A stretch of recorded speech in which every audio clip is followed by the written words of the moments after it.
Tiga. Oke, selamat sore adik-adik. Selamat sore. Assalamualaikum. Waalaikumsalam. Gimana nih kabarnya hari ini? Alhamdulillah. Kita ketemu lagi ya. Nah, meskipun kemarin kita baru sahai, nah, hari ini kita spesial ketemunya karena memang pengen ngobrol-ngobrol lebih dalam lagi. Mungkin kalau bahasanya lebih ke kalau bahasa ilmiahnya untuk bisa konseling gitu ya. Artinya konseling di sini kita mensepakati deh, artinya ada sesuatu yang memang kita berkelompok di sini, berkumpul di sini untuk bisa saling sharing pengalaman, terutama terkait dengan ini apa namanya, secara mentally, secara psikis gitu ya, terkait dengan yang namanya apa? Iya, rendah diri. Bukan rendah hati loh, yang beda ya. Rendah hati sama rendah diri itu beda banget. Nah, ini kan biasanya kita kan kalau mau melakukan sesuatu apapun kita gitu ya, kita kan sebagai manusia itu kan sebagai makhluk individu juga makhluk sosial, dan tentu keberadaan kita sebagai individu itu sangat berpengaruh di lingkungan sosial kita. Nah, terkait dengan itu tentu ada hal-hal yang akan menghalangi kita ketika kita mau bersosialisasi. Pernah nggak nih adik-adik merasa pada titik dimana aku kok nggak berharga ya, aku kok kurang ini ya, nggak kayak dia ya, dia kok emo banget, apa yang perfect gitu. Pernah nggak merasa seperti itu? Karena saya berkeyakinan dari kemarin-kemarin ketika kita ngobrol bercerita, ada hal-hal yang sekiranya itu menjadi hambatan gitu untuk, kayaknya kita sama gitu ya, kayaknya kita sama, itu menjadi hambatan kita melangkah ke depan. Untuk kita ketemu, untuk bareng, kayaknya asik deh untuk mengungkapkan perasaan itu gitu. Mau dari siapa dulu nih? mungkin dari yang paling dekat dulu deh, dari Binti, atau kenalan, udah kenal belum ya? Sudah kenal, udah. Mungkin dari Binti. Kalau dari saya nanti kayak kemarin baru ingat-ingat gitu. Mungkin dari yang lain dulu. Oke. Bunda lagi ini dulu video dulu. Oke. Ya, sip. Coba dia dulu. Oke. Kali ini gak nangis ya. Nangis lagi. Oke, dari saya mungkin menarik diri dari sosial. Kenapa? Karena waktu SMP, sebelum masuk SMP aku kan tinggal sama nenek sama omku, bukan sama orang tua aku. Nah, itu kan posisi dari umur 6 tahun sampai mau masuk SMP itu aku tinggal bareng mereka. Terus sekolahnya juga dekat, jadi tinggalnya bareng mereka. Terus tiba-tiba SMP aku harus pindah tinggal di asrama. Nah, di situ mungkin adaptasinya kayak ketemu, kan dari kampung kan, ketemu teman-teman, terus ada teman yang kayak wah anak gaul banget, terus kita dari kampung, itu benar-benar kayak membuat kayak rendah diri. Terus dari situ kayak menarik diri dari sejak itu, dia ini apa anak gaul, dia kayak gini, sedangkan aku kayak mulai ada perbandingan dalam diri gitu. Lalu kemudian mungkin itu dari lingkungan sosial, dari di luar ini kelas ya. Kalau dalam kelas itu karena mungkin belajar dari apa namanya, segi pembelajaran juga, kadang di kelas itu kayak kok teman-teman pada pintar, akunya enggak, padahal akunya mungkin bisa, tapi karena udah merasa rendah diri, akhirnya aku menutupi diri untuk tidak, padahal apa yang aku tahu aku nggak mengungkapkan itu. Mungkin itu dari kepribadian aku juga yang mungkin pendiam atau apa, jadinya aku pendam. Lebih pendiam. Mungkin kecenderungan kayak intro dulu. Nah di situ. Terus kan posisi kan kita kayak baru masuk SMP kan, baru dari anak SD masuk anak SMP, itu kan kayak transisi antara anak-anak masuk remaja itu kan. Dan di asrama pula. Iya, di asrama juga kan, jadi kayak kita lihat di asrama juga teman punya barang yang bagus, kita enggak. Ya berarti poinnya itu tadi, kok dia gaul aku enggak, Iya. aku dari desa dia dari kota Iya, gitu ya. betul. Ada lagi nggak poin-poin yang bikin dia pada saat itu rendah, Itu sih yang rasa minder dan rendah diri? itu sih yang paling kayak dari proses pembelajarannya, kadang teman-teman mereka bisa, akunya nggak bisa untuk ini. Terus di asramanya di luar dari sekolah itu ya teman-teman kok pergaulannya kayak asing, sedangkan aku enggak, kayak anak cupu. udah bisa nilai diri sendiri rasanya kayak gitu ya. Iya, karena kan kita maksudnya kan mungkin aku kecenderungan intro juga kan, jadi untuk mau mencari teman juga gak susah untuk bersosialisasinya juga, jadi itu butuh waktu yang lama dulu baru aku dapat teman yang circle yang cocok untuk Berapa lama kalau boleh tahu pada saat itu? mungkin aku rasa 1 semester deh. 1 semester ya. Iya. Oke, yang dulu ya, jadi itu dari cerita Dek Lutfi ada ceritanya sendiri. Oke, sekarang Dek Nisa. Sama-sama menggali memori ya. Karena Dek gitu. Oke. Kalau dari saya mungkin dalam akademik ada juga. Saya ngerasa bisa ya gitu kan. Kok saya masih kayak pertama tuh kalau misalkan karena udah diri kan untuk bisa maju kayak mengambil apa itu di dalam sebelum maju tuh kayak udah overthinking gitu. Saya bisa nggak ya, saya kok malu ya, saya kok ini gitu. Jadi hal-hal kayak gitu kan bikin saya jadi kayak apa namanya, saya tuh di PD sih mbak, di PD-nya tuh nggak bisa gitu.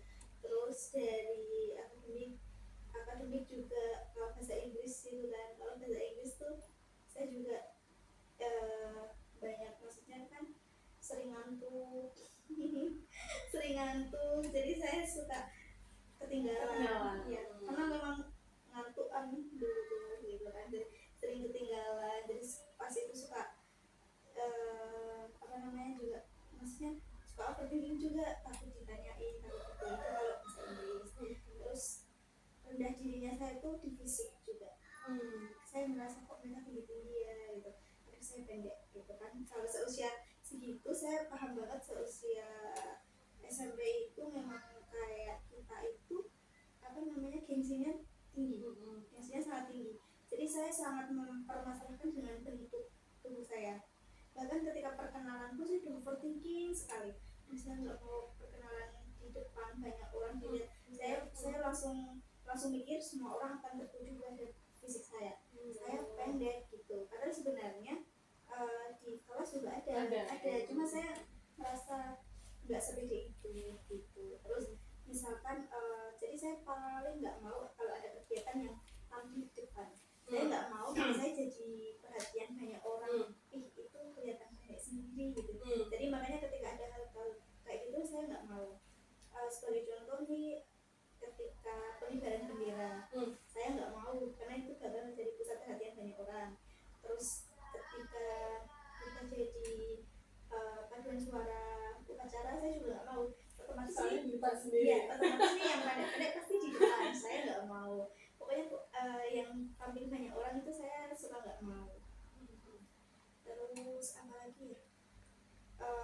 Kalau saya sih lebih ke fisik sih mbak. Fisiknya, Ya, fisik terus kemudian tadi ya apa namanya, mata pelajaran bahasa itu Inggris. ya. Yang ada pertama saya ngantuk. Dulu memang saya ngantuk kan, terus Ketinggalan itu ya. ketinggalan. Terus saya sudah dicap sama dosen sama gurunya.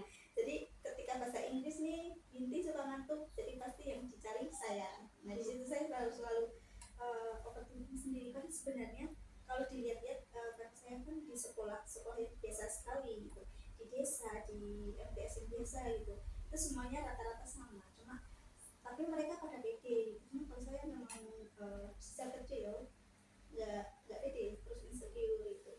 Oke, nanti kita pengen gali setelah itu kan masing-masing sudah ceritanya tinggal di Nisa nih. Nanti baru setelahnya apa penyebabnya gitu. Kalau dari Nisa gimana? Dari saya lebih ke takut reaksi orang juga, jadi bikin kita kurang percaya diri gitu. Jadi misalkan kayak presentasi juga, saya mikirnya itu kayak bener nggak ya, itu bener atau salah, jadi reaksi orang-orang itu kayak gimana gitu. Jadi bikin kayak yang harusnya bisa banget tapi malah jadi kayak pikirannya kemana-mana. Pernah inget nggak itu karena apa?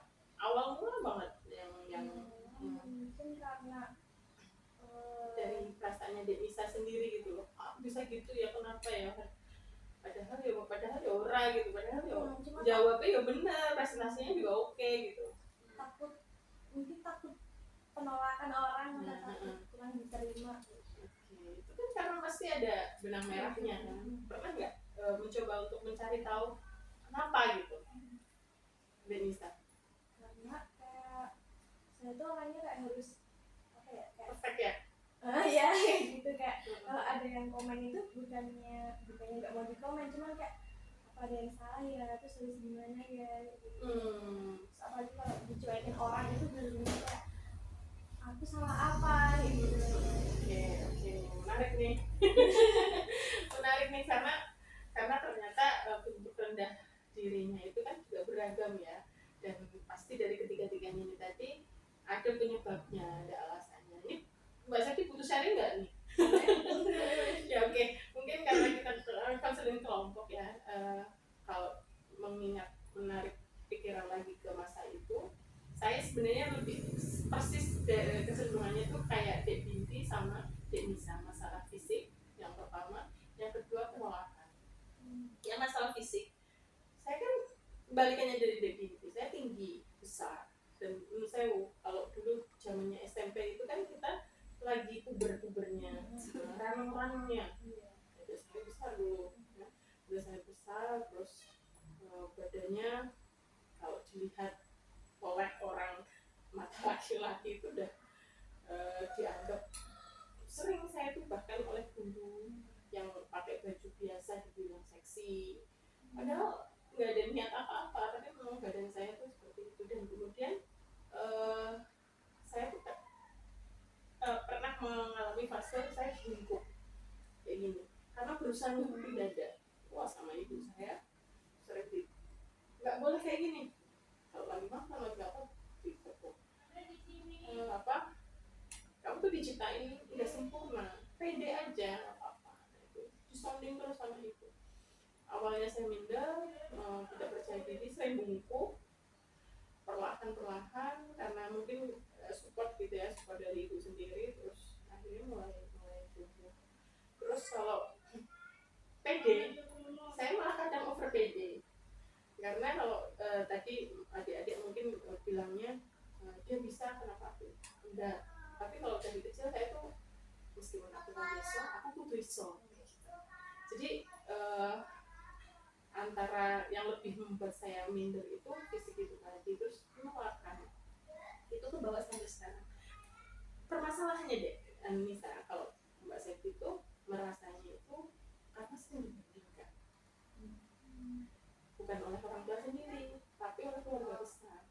Misalnya oleh eyang, misalnya yang lebih sayang sama cucu yang ini, itu wah, rasanya kan gak enak ya. Mungkin larinya bisa kebuli juga.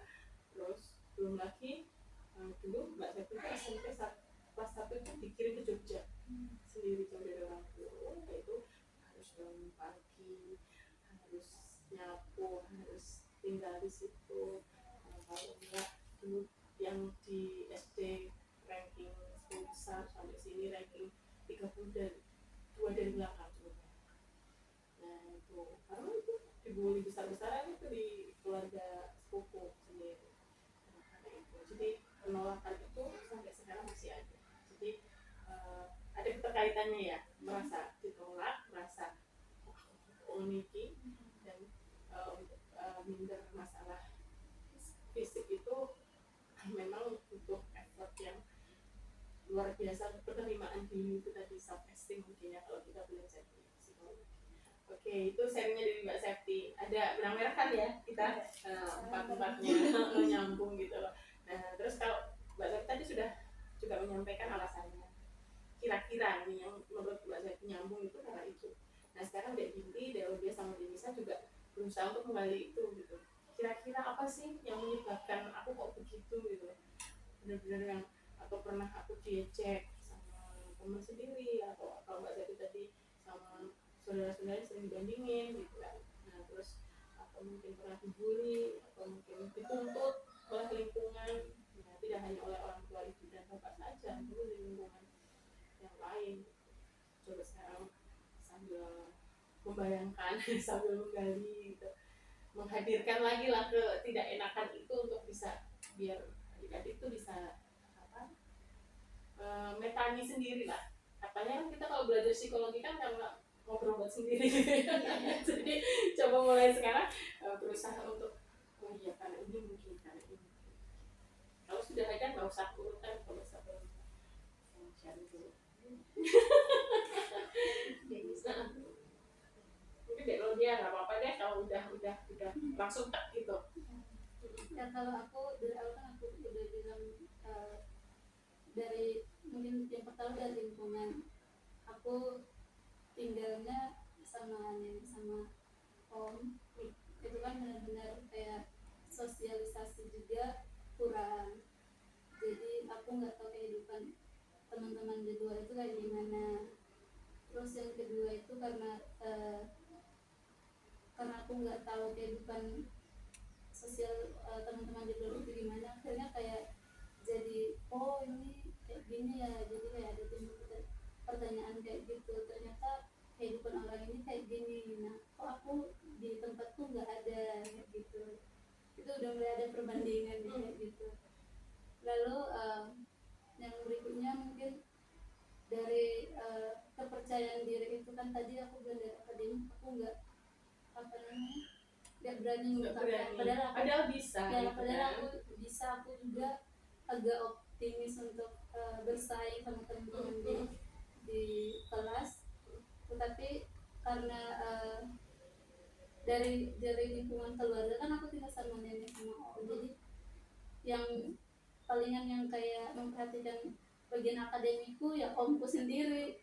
Dari situ kayak itu pun aku kayak nakal-nakalan, suka-suka, mau belajar nggak belajar, itu mempengaruhi aku di SMP.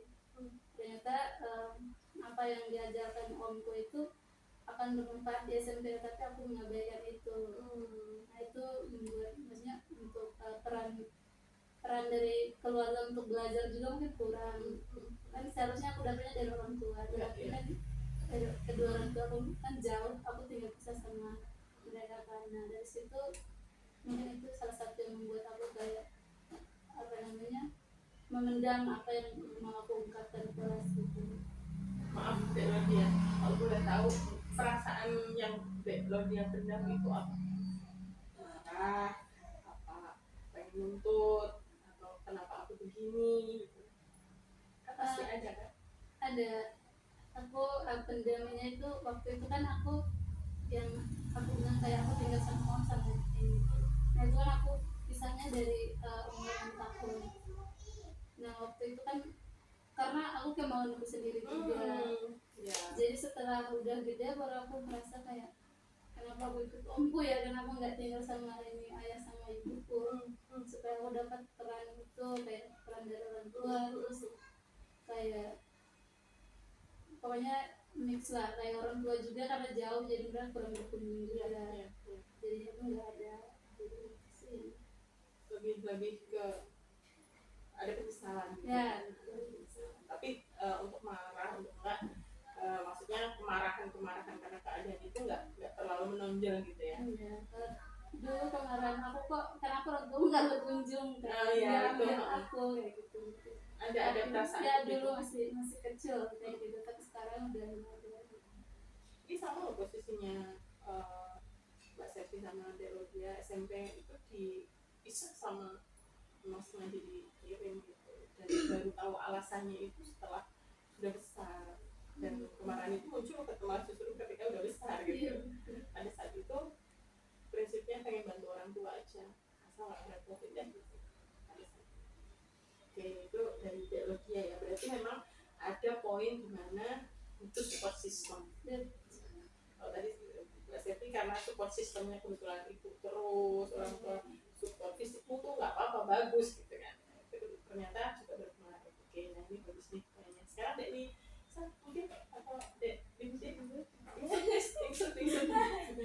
kalau saya dilihat-lihat itu kayak ke bawah dari SD juga sih, kenapa itu karena kan pernah dimusuhin satu kelas tanpa tahu. Yang bully itu ya, Iya, yang pernah tanpa tahu dibully. alasannya kenapa. Terus setelah itu jadi kayak takut gitu loh, misalkan kayak kayak aku berbuat salah apa tanpa aku tahu. Iya. Terus selain itu juga kalau misalnya kayak presentasi gitu takut kayak dipermalukan di depan umum gitu loh. Karena dulu pernah ya. Iya, misalkan sebenarnya kan kalau salah tuh nggak apa-apa, Nggak bisa apa-apa, jadi betul. pembelajaran. Cuma takutnya itu cara kayak ngasih taunya itu loh, takutnya itu kayak malah dipermalukan di depan umum, ya itu jadi bikin kita kurang percaya diri,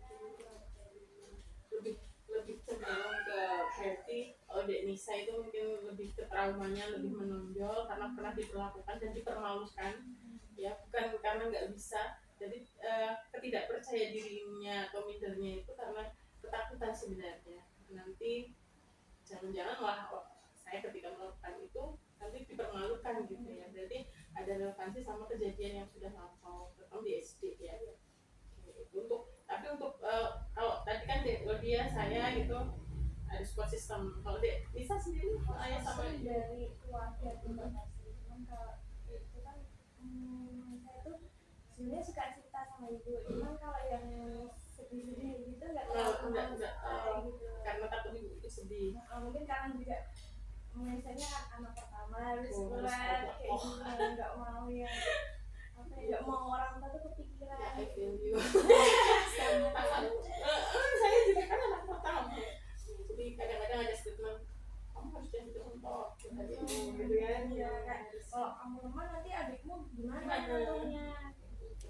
Oke, sama-sama. Ini anak keberapa? Terakhir.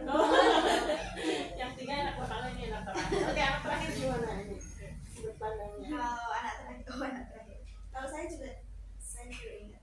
Saya tuh jadi SMP itu pindah sini itu juga karena kebawa dari SD. Ya, dari SD itu jadi kan rumah saya tuh ngaji. Ya dulunya ramai banget. Kemudian bapak saya nggak ada, sampai nggak ada orang sekalipun.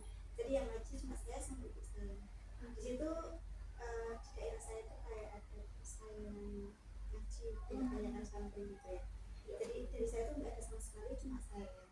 Nah di situ tuh bahkan saudara sepupu saya yang awalnya ngaji di saya tuh mereka tuh udah menghindar semua, bukan ngaji di saya. Jadi di ayah di Iya, tempatnya awalnya kan ngaji di saya. Jadi pokoknya tuh sampai kita nggak ada yang ngaji di situ, cuma tersisa saya doang. Yang ngajar tuh nggak ada, kita nggak tahu. Kalau zaman dulu saya baru ingat fitnah apa ya, dia? ya pokoknya ini adalah kejadian dari orang tua, maksudnya ada fitnah sampai ayah saya sekarang nggak ada, mereka berbondong-bondong baiknya gitu. Pokoknya dulu ada problem itu, tapi memang saya itu waktu itu masih kecil, saya belum paham gitu. Nah di momen ngaji itu saya sering mendapatkan perbandingan. Jadi saya tuh masih kecil tapi saya suka nangis sendiri, jadi saya nggak mau cerita. Jadi ketika yang samping ngaji sini gitu kan, bahkan tuh santri-santrinya tuh pada nggak mau lewat depan rumah. Kita nggak tahu mereka pada belakang rumah gitu kan. Terus kalau ngaji cuma berdua kan kayak kalau itu satu harus kalau salah dimarah-marahin gitu kan, karena memang fokusnya ke saya gitu. Kadang saya sambil nangis sambil tertekan gitu.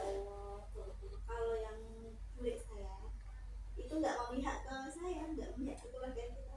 Malah kalau saya lagi, kita kan warungan gitu kan, kalau saya lagi beli itu suka dipanas-panasin sama itu loh sepupu ini sekarang ngaji di sini, dia udah pinter ini, kamu kok kayak gini aja nggak pernah ngaji. Padahal kulitnya nggak tahu kalau saya ngaji sendiri privat gitu kan. Nah di situ akhirnya itu yang memutuskan saya nggak mau melanjutkan sekolah di desa ini, saya mau keluar dari desa ini, saya mau ke rumah mbah, saya mau nemenin mbah gitu. Nah akhirnya yang SMP itu saya ke rumah mbah, mungkin dari sering dibanding seperti itu jadi ke bawah saya tuh kurang percaya dirinya. Saya tuh sangat, yang pertama memang saya tahu kalau saya nggak ada peran dari seorang ayah, bapak saya perempuan semua ya kan. Katanya kalau memang nggak ada peran dari seorang ayah, seorang laki-laki, kalau anak perempuan nggak tahu jadi anak yang kurang percaya diri.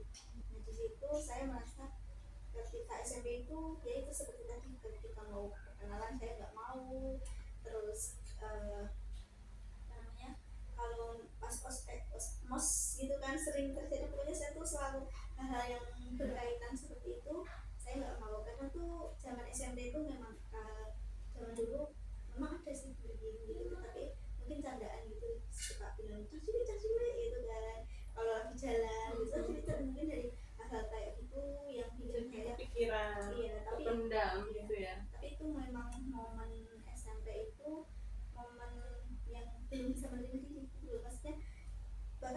Binti itu yang mana sih, itu yang kecil yang cilik gitu, karena di situ saya sakit hati gitu. Tapi kalau sekarang tuh saya udah paham maksudnya kenapa harus sakit hati, memang kenyataannya saya seperti ini gitu. Cuma itu sih dari visi gitu. Oke, berarti Dek Binti sama ya, tadi juga ada poin dibanding-bandingkan gitu ya. Apalagi itu kondisi lingkungan, Masya Allah ya. Emang kadang-kadang itu ininya keluarga sih sebenarnya ya. Nah, kalau support system sendiri Dek Binti gimana? Kalau tadi kan Dek Lofi sama Dek Lisa juga ada gitu ya dari keluarga. Kalau support system saya sebenarnya kakek nenek. Iya. Jadi si mbak saya itu termasuk sosok pengganti ayah. Memang dari cara disiplinnya, bijaknya, terus itu luar biasa mengajarkan tata keramanya, adiknya itu luar biasa sekali. Tapi kan memang tidak semua kesannya saya cerita, saya cuma hanya sekedar mengikuti, tapi apa yang saya rasakan di Enggak sekolah, diceritakan. iya nggak diceritakan. Oke ya, berarti Dek Binti lebih banyak menutup ya, kecenderungannya sama sih ya, kecenderungannya karena kita kadang-kadang kalau mau cerita takut nyakitin malah ya, bebanin gitu yang menceritakan kita orang yang kita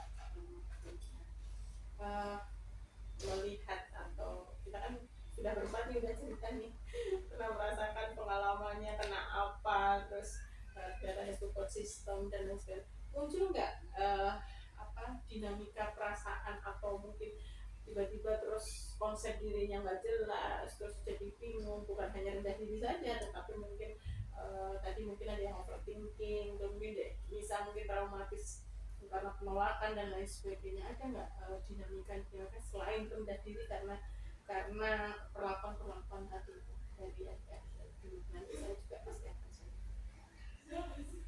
Nggak harus dari DOD dulu. Nangis juga boleh, nggak apa-apa, kumpul gitu ya. Wah, Saya boleh cerita? oke. Ada overthinking, satu tipe orang yang memikir banget.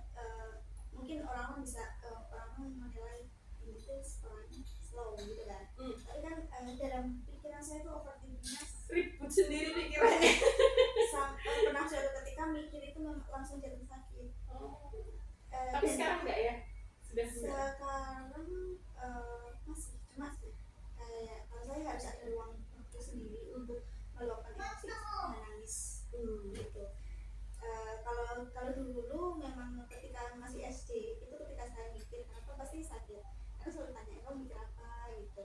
Kalau sekarang kalau ke fisik nggak begitu, ada sih memang fisik sebentar gitu, tapi ya itu harus ada yang tempat untuk meluapkan emosi, tapi itu dengan cara saya sendiri, yaitu dengan nangis gitu. Karena nangisnya tuh membuat gitu, misalnya di kamar mandi gitu atau yang apa gitu. Alhamdulillah, maksudnya sudah ketemu kuncinya. Dia tahu sendiri mau kemana, rilis emosi, bagaimana harus bersikap gitu. Meskipun kadang saya juga baru tahu kalau ternyata ini bisa dipelajari ya. Yang abstrak itu ternyata kalau di luar kendali itu ya juga menyulitkan gitu. Itu dari inti berarti imbas lain itu overthinking ya. Overthinking yang mungkin berlebihan ya. Sekarang bisa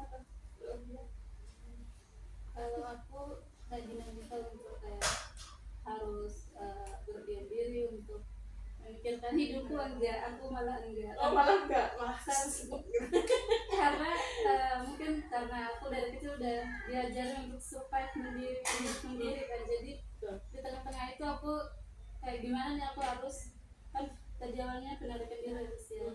Aku harus belajar gimana supaya aku masuk ke circle itu. keren. Iya benar. Sampai udah punya kayak bahkan aku menurut aku itu circle itu nggak bisa masuk, aku berusaha untuk aku masuk ke dalam dengan cara apapun. Aku mempelajari karakter mereka circle-nya kayak gimana, aku ikutin supaya aku juga masuk ke dalam circle itu. Jadi untuk kayak mau sendiri untuk karena dulu aku nggak pernah kayak mau overthinking apa segala macam, itu nggak pernah. Enggak ya. Iya, karena maksudnya udah mandiri juga kan, jadi aku udah tahu kayak permasalahan ini aku harus mencari solusinya sendiri. Baru SMP udah bisa Iya. gitu ya. Keren. Iya, Keren ya. malah udah gede baru ngerasa Gimana sih? Salah. Iya, nggak apa-apa. Berarti apa namanya?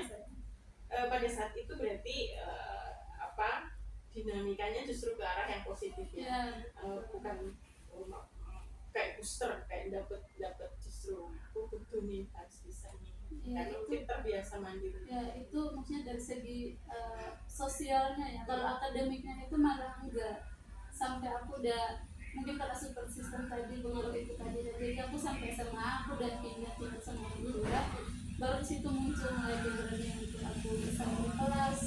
Sampai aku dari kelas 1 semester 2 itu udah mulai kayak nomor 1 ranking di kelas sampai aku tamat, sampai masih kayak iya benar kayak, karena dari itu kayak salah satu super system itu sampai aku masuk kayak 5 besar dari satu sekolah kayak gitu. Berarti memang potensi itu kalau tidak didukung oleh support schoolnya itu bisa malah tenggelam gitu ya. Yang tadinya harusnya bisa ini tinggal diasah poles sedikit aja bisa langsung. Oke, itu dinamikanya yang positif. Kalau dari sana negatif dan positif. gimana? Negatifnya tuh jadi nggak mudah percaya sama orang, misalnya kayak ada yang muji atau yang gimana itu kayak Skeptis. apa Beneran iya kelihatan sih sampai sekarang matanya jadi sakit terus gitu. Padahal apik gitu loh. enggak aku biasa aja Apa-apa. ini setelan pabrik kayak gitu, jadi kurang percaya diri kurang percaya sama orang lain. Misalnya kayak dipuji apa tuh kayak gitu emang ya gitu. Terus kalau untuk positifnya itu kayak awalnya kan kayak Selektif nih. jadi takut orang ingin, nah lama kelamaan itu jadi capek sendiri gitu loh mbak. Terus pada akhirnya kayak yaudah kalau emang aku nggak salah, maksudnya kayak aku nggak tahu aku salah apa, mereka ngejelasin yaudah terserah kayak gitu kan. Terus kayak misalkan kecuali kalau emang aku tahu salah apa, ya kita berbenah biar aku berbalik gitu. Nah juga kayak lebih nggak semua orang tuh harus kamu banggakan apa buat bangga gitu. Itu ada spare waktu nggak untuk sampai pada titik itu? Misalnya ada trigger hari ini misalnya nih jam ini itu butuh spare waktu. Oh ya udah terserah, aku udah kayak gitu. Itu butuh waktu berapa ya? Apa tergantung? Tahun kayak dari SMK itu gara-garanya kan PKL dikatain sama orang gitu kan, emang karena awal-awal kan gugup gitu ya, kalau gugup kan jadi nggak denger. Biar kabel kayak gugup. Kalau dulu mau pesen apa PKL di apotek, mau pesen apa terus dikatain budak kayak gitu sih, jadi mikir kayak emang kamu tuh siapa kok bisa ngatain aku kayak gitu, emang kamu tahu apa gitu. Dan dari situ kayak aku ngerasa capek, terus kayak yaudah orang mau ngomong asap aja, kalau itu emang bukan diriku ya terserah kayak gitu. Sampai sekarang begitu Positif ya gitu ya. terus lebih ke kepacu gitu kayak misalkan kayak ada orang yang ngatain apa, ala kamu kayak gini oh ya aja ntar terbikin aku kan kayak yang kalau ngomongin bagus jadi pendendam kayak gitu. Iya, saya itu lepas dari kata-kata dendam. Dendamnya positif kan? Ya Kita tahu suami. Nah, suami saya itu bilang harus cari suami dulu enggak, harus cari penyeimbang cerita. Oh. Jadi itu tuh yang benar. Enggak ada yang positif. Karena dendam itu selalu ada negatif. Terus selalu merasa kok jauh banget ya. Enggak, itu bukan jauh, tapi untuk ikhtiar. Dan untuk kamu sudah sungguh-sungguh kamu udah. Itu saya mulai terurai.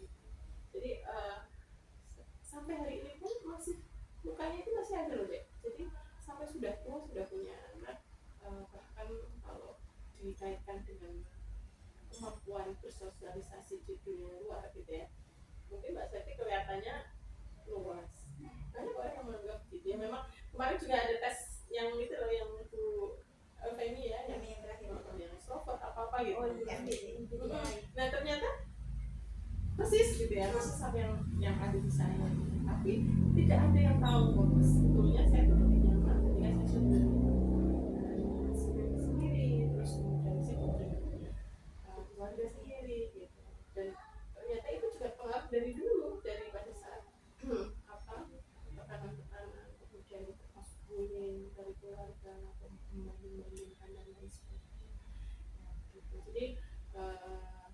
sepakat ya, artinya kita masing-masing pernah merasakan itu, bahkan mungkin sampai hari ini. Pernah nggak? Kalau itu kan masa lalu ya, pernah nggak coba cerita sedikit saja untuk bisa dikaitkan dengan apa yang tadi kita cerita. Pernah nggak merasakan minder dan rendah diri di posisi sekarang? Jadi mahasiswa UPL atau psikologi, mungkin udah bisa jadi sudah bekerja di apotek kayak Binti dek, terus yang jauh-jauh ke sini, pernah nggak pada di titik itu, atau saya yang sudah berkeluarga dan punya anak pada titik rendah diri, pernah nggak? Saya, kalau saya sekarang yang sedang saya jalani di kerjaan, jadi itu rendah dirinya luar biasa sekali, dan di situ saya tidak ada tempat untuk meluapkan emosi saya. Saya tidak mau nanti kalau nangis. Keren kan? tempat untuk ini. Tuh, ada tisunya. Mana tisunya deh? Ada tempat sandaran untuk anda ini. Itu gimana? Kan baru berapa hari? Jadi itu saya kan di salon dulu. Nggak apa-apa sih, Maaf, lepaskan. saya nggak bisa mengeluarkan emosi saya di kerjaan.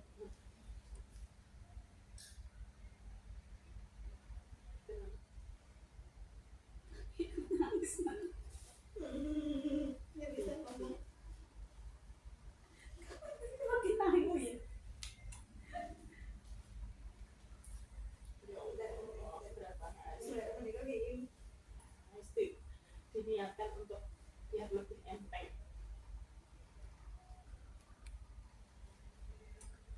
Teman-temannya nggak mau. Biar bisa ngomong. Jadi saya itu basic dulu salon saya itu rimbat, lubis. Nah, saya nggak ada sama sekali tuh basic nail art. Nail art. Nail art itu butuh ketelitian. Posisi saya di situ nggak ada basic di situ. Saya dikasih kepercayaan untuk megang itu. Saya benar-benar training dari nol. Kita 2 orang. Yang satu sudah ada pengalaman, sudah bekerja sebagai nail art, kuliah di kecantikan. Kemudian yang saya dari nol. Tetap beda dong sama yang dari nol sama yang sudah ada pengalaman. Di situ saya ditekankan seperti teman saya yang sudah bisa. Bahkan saya dituntut, saya bisa nail art sama seperti teman saya, 10 harus bagus. Kalau saya belum bisa, saya belum bisa pulang. Kayak tadi malam, akhirnya tadi malam saya pulang sendirian. Saya belum ada, kebetulan saya lagi nggak sholat, saya nggak ada istirahat saya cuma minum doang.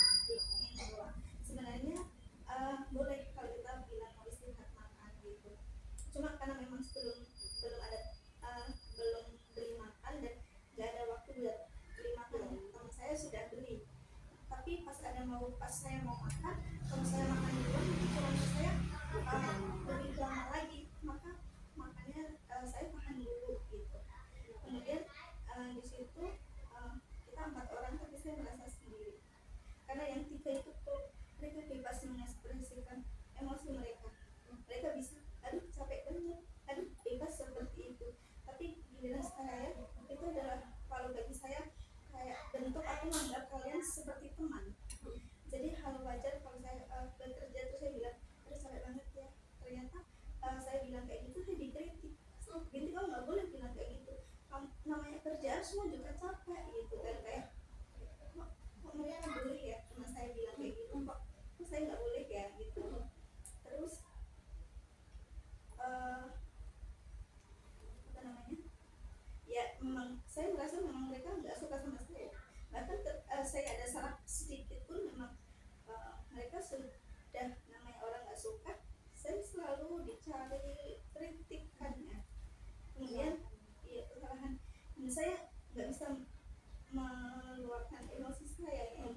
saya nangis sendiri itu untuk meluapkan emosi. Kemudian paginya saya bisa kerja lagi gitu. Tapi kan posisi itu kita tidurnya berdua di mes. Ya, sebenarnya bagus mesnya itu kan di kos eksklusif, jadi kita dikasih tempat kos itu cuma sekamar berdua gitu, dan sekamar nggak cocok saya sama itu. Jadi gimana pun saya pendem sendiri, saya nggak bilang ibaratnya tuh kalau sama teman gitu kan, saya bisa aduh mbak Rodia saya cepet banget ini tadi dimarahin gini gitu kan bisa. Tapi kan di situ nggak, apa yang saya rasakan di sekolah kemudian sampai masuk kos saya diam gitu, saya nggak ada tempat untuk menangis karena memang berdua gitu. Jadi ya sama teman pun nggak nyaman gitu, cuma tahan gitu. Ya Allah. Jadi gitu. Mungkin ada yang respon. Itu kamu paling baru sendiri gimana? Enggak, kita sama sebenarnya baru, kita sama-sama karyawan baru, tapi ya itu mereka langsung klop sama saya enggak. Dek Binti pernah nggak membaca kenapa mereka bisa klop? Karena mereka self referensi.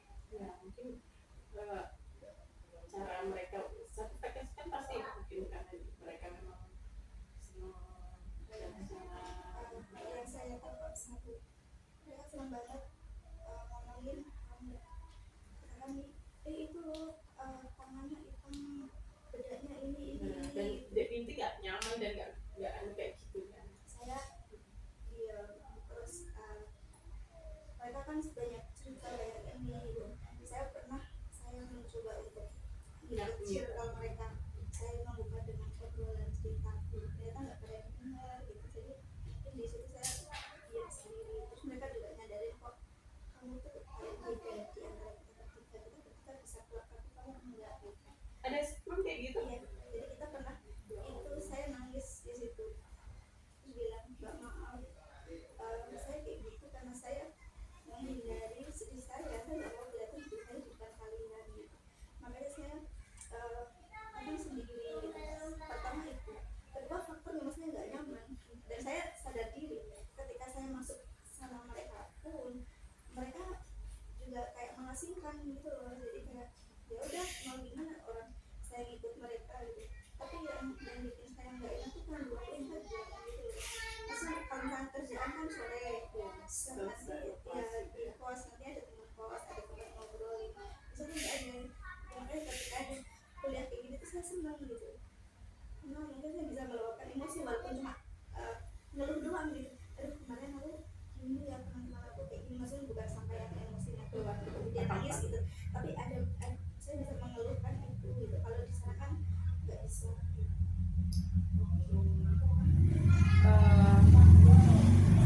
Sedisi Dek Binti cuman Dek Binti udah, kalau menurut pandangannya Mbak Septi ya, Dek Binti udah bisa memilih kenapa dan mengapa, dan saya juga yakin Dek Binti sudah tahu harus bagaimana sebenarnya. Ya, kalau misalnya ada keberanian itu katanya menurut teori, kalau misalnya itu kan termasuk bullying sebenarnya. Itu speak up, berani untuk bilang mungkin berat ya kalau dari cerita masalahnya di Binti bagaimana, jadi mungkin agak butuh energi, tapi ada baiknya memang kesampaian. Bukan untuk posisinya Dek Binti yang lemah itu bukan, tapi justru untuk menguatkan posisinya Dek Binti. Kalian itu sama di sini dengan saya pengen profesional, tolong dibantu gitu.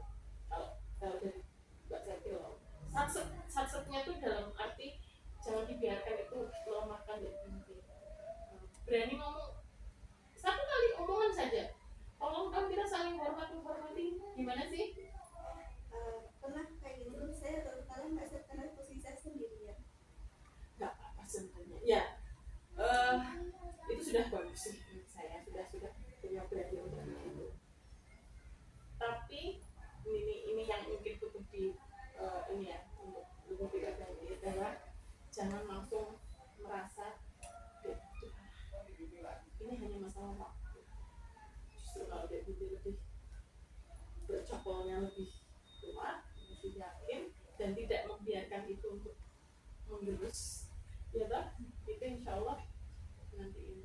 Ya, kemarin kan sebelum itu kan kita kayak sharing gitu, tapi saya kira sharing itu bakal menenangkan gitu, tapi malah mereka menghakimi saya dari sharing tersebut. Saya bilang istri saya iklimbat di body spa, tapi kenapa saya nggak dikasih kesempatan untuk belajar itu? Saya pernah bilang, Mbak, saya mau belajar iklimbat ya, karena saya sudah 3 tahun kosong gitu, saya nggak dibolehin untuk belajar iklimbat, kamu fokus ke nail art gitu.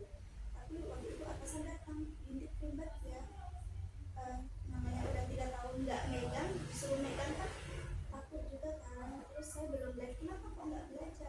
Berarti nggak dibolehin sama Kamu Debbie jawab nggak? enggak, saya diam karena pasti ada yang training gitu.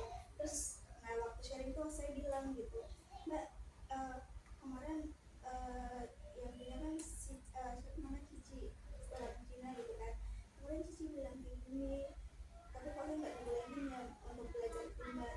Terus yang trainingnya bilang kalau Cici tuh tipenya saya kamu langsung kerja biar nanti kamu tahu skillnya, pokoknya kamu lupa nggak apa-apa, yang penting kamu kerja di salon dulu, kamu gimana gitu. Begitu saya melakukan di kerjaan yang sesuai SOP salon saya dulu, dikritik semuanya gitu, giliran teman saya enggak gitu. Makanya mungkin itu yang ketika kita lagi sharing kayak gitu, malah yang satu jadi menghakimi saya semua, jadi posisi saya kalah gitu loh. Ya, saya nggak tahu posisinya di sana gimana ya, jadi cuman satu sih Mbak Seti berdoa biar Debbie itu bisa survive. Terus yang kedua, tumbuhkanlah keberanian dan jangan biarkan semua yang datang nyakitin itu direngkuh. Kalau bisa tahan di Allah, bisa insya Allah. Tidak ada mereka nggak masalah.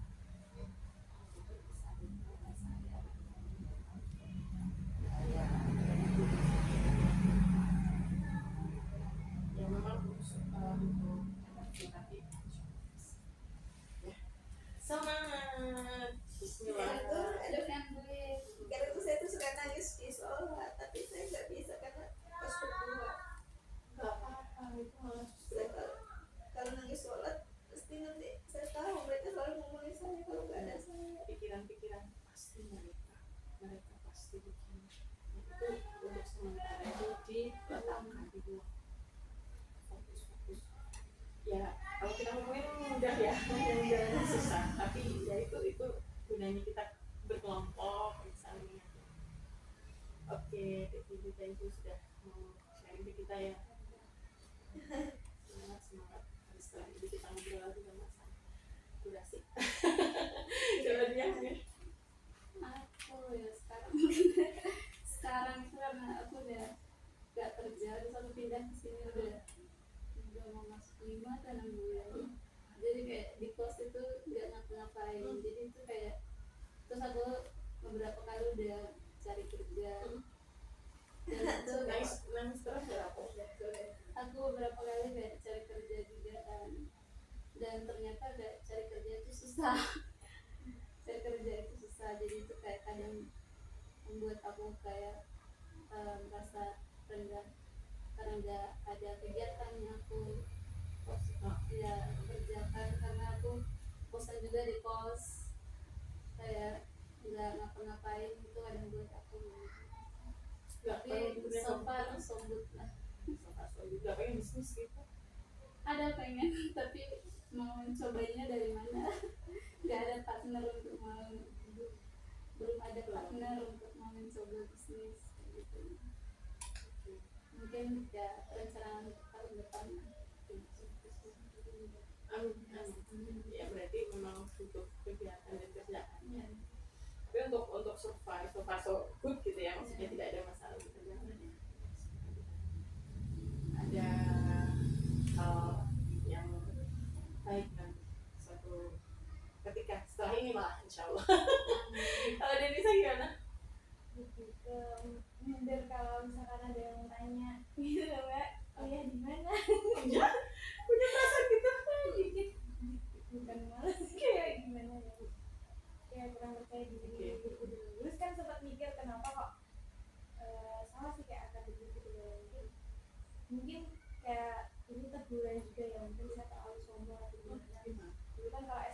selalu masuk 10 besar gitu. Terus juga setelah lulus sebelumnya tuh juga kalau pengen masuk sekolah manapun tuh selalu keterima terima selalu. Nah setelah lulus SMK itu pengen masuk ke uni ini UNIF-A itu tuh ditolak. Terus sedangkan kok teman-teman yang lain yang apa namanya saya sombongnya saya dulu tuh kayak dia biasa-biasa aja tapi kok bisa masuk negeri kayak gitu loh. Itu sempat berpikiran sombong kayak gitu. Terus mungkin ya semacam teguran biar lebih apa ya biar bisa berpikir lagi mungkin kamu dikasih kesempatan buat kerja dulu biar punya pengalaman dulu biar ngerasain gimana sih susahnya cari uang terus juga biar ada kesempatan buat belajar lagi. Emang kalau boleh tahu deh Nisa dulu pengen masuk UGM Iya. masih terus nggak pengen di UAD atau Mikirnya tuh kan UAD sebenarnya sama orang tua tuh boleh gimana aja orang tua kan juga boleh tapi saya nggak mau gitu ya mbak. Terus kan kalau UAD tuh kayak swasta mahal gitu meskipun orang tua membiarkan cuma kan saya punya UAD ya kayak saya merasa kalau saya menghabiskan darah orang tua gitu kayak egois banget gitu padahal di SMK tuh udah keluar dari ternyata pas adik mau lulus dia nggak mau kuliah. ya semua ini ya tidak apa-apa maksudnya berarti dulu pengennya di farmasi juga atau di psikologi pengen psikologi itu karena setelah 2 tahun berpikir gitu mbak karena kayak keinginan kan mungkin remaja awal remaja akhir dia udah bisa ngomong remaja awal gitu ya kayak passionku tuh sering di sini ya Masya Allah. sempat pindah-pindah jurusan juga Oke, pengakuan ya, pengakuan. Sebenarnya Mbak Septi juga ada punya perasaan begitu juga. Ketika ditanya, gimana sih? Sampai pada titik dimana, saya tuh dulu juga sering ngomong gitu. Dimanapun kalian itu kuliah, asal kalian itu berpotensi, asal kalian itu punya skill, punya manner, punya apa yang prinsip, apalagi, wah itu bubar semua. Coba. Mbak Septi dulu punya pengalaman ini sama UGM ya, ini nggak apa-apa sebut merek itu dulu berarti kan jadi guru bimbel dan itu saingannya kan kampus sebelah itu yang temen-temen kita harus suka gitu enggak boleh kayak gitu yang kamunya personality-mu. Jadi terus ketika sekarang ditanya saya sampaikan sambil kenalin kampus juga dek coba dilihat dari sudut pandang yang lain itu bisa jadi di situ justru jadi lebih yang belum tahu jadi tahu dan itu Masya Allah jadi keberkahannya banyak banget karena jadi mahasiswa S1 Mbak Septi jadi mana bisa diundang ke mana-mana itu juga mereka tuh jadi mikir oh Bu Septi mau kok sinau gitu mau kok sinau psikologi misalnya itu jadi nilai jadi ya kita bareng-bareng proses 6-7-8 lulus ambil jadi ambil profesi segera ambil profesi nanti kalau misalnya apa yang bisa saling bantu lah untuk di gitu. Dan mindernya mindernya Mbak Septi alhamdulillah ya mungkin karena kalau robot berarti koyo programnya udah terbentuk gitu kalau saya ya jadi ketika memutuskan resign jadi dosen yang dulu dapat gaji sendiri yang setiap makanan barang anual gitu ya tapi pada saat saya meletakkan itu saya berkeyakinan bahwa nantinya saya akan mendapatkan sesuatu yang jauh lebih besar apa yang saya miliki dan itu rasa minder itu rendah diri itu kadang Mbak Septi tahu nggak setelah resign itu jualan terus nonton sama suami sampai pulang fokus kambing dan sebenarnya di situ tuh bisnis saya ini udah besar sebenarnya karena adik satu proses 125.000 banyak itu banyak yang belum nggak omsetnya itu lebihin ini sebenarnya tapi kemudian pilihan lagi itu mulai membangun kepercayaan diri lagi saya juga bilang jujur saya jadi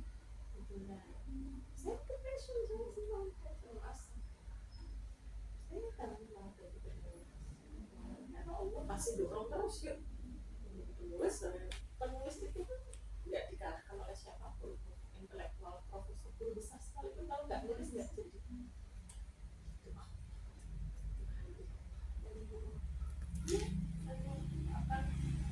Bahkan yang profesor misalnya Prodi misalnya yang sudah doktor ya, masa sih atau dulu yang pas saya masih kerja di UNY di kalangan pejabat, masa sih hanya karena menulis gitu. Jadi jangan pernah sampai kita menyesali apa yang dalam posisi deh. Nah, kita masing-masing sampai hari ini masih ada rasa minder ya, itu udah manusiawi, udah sama aja. Tapi gimana caranya kita untuk bisa step akhir poin-poin pilihan-pilihan setelah jadi itu tadi kita menceritakan ini ada nggak gambaran pilihan bisa lepas dari belenggu minder, belenggu yang ketidakberdayaan yang ngerepotin kita. Mungkin dari ini sambil mikir dari sana masih mendukung. Mungkin lebih kayak berusaha mengenali diri kita orangnya seperti apa. Misalkan ada kayak Sudah mau dewasa mungkin ada dewasa tengah orang yang nggak sesuai kita tahu itu bukan kita, jadi nggak perlu direspon, jangan sampai membuang energi kita. Everything ada di kita. Jadi kita mau move pilihannya ada di kita. Terus ada itu aku lebih kayak bisa ada effort juga karena aku merasa aku nggak nggak kayak gini ya, aku bisa lebih dari ini gitu nggak ya. ada effortnya, dan itu aku menyadari itu. Jadi butuh gitu ya, Iya. butuh something. Ya, lalu yang kedua itu lebih kayak kreatif lagi sih, karena 2024 tinggal melangkah. akhir-akhir ini kayak tidak ada kreativitas dalam diri. Terlalu zona nyaman ya. Oke, gitu. Itu aja. Untuk melepaskan belenggu itu sebenarnya saya ada motivasi dari diri ketika saya bilang saya sebenarnya bisa kok gitu, cuma mungkin kayak gitu ada faktor juga sih yang bikin saya jadi malesnya itu karena faktor lingkungan. Sebenarnya bisa, cuma faktor lingkungan itu aja sih karena sama tidak dihargainya itu saya jadi bisa melakukan. Kalau teman-teman kampus tuh misalkan dari tahap belajar tuh mereka bilangnya bagus kok, tapi ini lagi ya gitu. Tapi kalau dari mereka benar-benar kayak nggak ada penghargaannya, nggak ada penghargaan dari saya yang lagi proses belajar gitu. Tapi justru dari situ bisa memotivasi saya kalau saya sebenarnya bisa kok, nah gitu. Nah butuh penelitian, butuh pengembangan. Dan tahu nggak deh, ada poin plus dari Debbie dibandingkan mereka. Debbie ini mahasiswa sambil kerja. Oh itu udah coba ditumbuhkan perasaan itu ya nggak sih? Maksudnya ya mereka misalnya bahasa misalnya ngomongin tamu itu kan bukan something yang justru yang lebih atau enggak insya Allah. Iya. Oke ya mungkin gitu ya adik-adik. Saya yakin kok kenapa kita sering dikumpulkan. Saya juga senang ketemu Mas Bagus, Mas Brian, teman-teman yang di kelas ini. Katanya Pak, teman-teman ya yang angkatan 2031 agak penting. Katanya ya Allah. Dan artinya saya merasa pasti ada plusnya. Iya. Makanya kita menjadi orang yang plus itu tadi. Wherever bagaimanapun yang penting satu jangan lepas kita punya asa, kita punya cita-cita, punya harapan meskipun misalnya saya sudah tua tapi tetap masih punya cita-cita gitu. Jadi iya terus tetap bertahap. Apa yang kita terima hari ini itu apa yang kita putuskan hari ini akan menentukan kita besok. Dan jangan sampai lepas kita merasa kita bukan apa-apa. Alhamdulillah kita itu apa-apa, kita itu unik. You is beautiful, you is stronger gitu ya kemarin itu you is aku juga kamu cantik, I love you gitu ya. Jangan lupa itu. Saya pernah ikut pelatihan dan bayangkan setiap hari bangun tidur semua Bismillahirrahmanirrahim. Saya pernah pada titik di mana saya disakitin sangat, saya langsung mikir sepanjang jalan saya puterin itu Jogja naik motor, Jogja akan beneran sampai gitu sampai hari ini. Makanya ketika terus kemudian ini Jogja harus dilakukan, bukan karena kesombongan, bukan, tapi aku bisa survive di sini. Dan katanya itu magnet Allah yang menunjukkannya, Tuhan kita berbangsa. Jadi Bismillah sama doakan nanti kita ketemu masing-masing ya, karena yang tahu sendiri. Tos dulu semangat ya Allah, mudahkanlah adik-adikku ini semuanya benar ya. Oke, terima kasih. Assalamualaikum warahmatullahi wabarakatuh. Semoga sesuai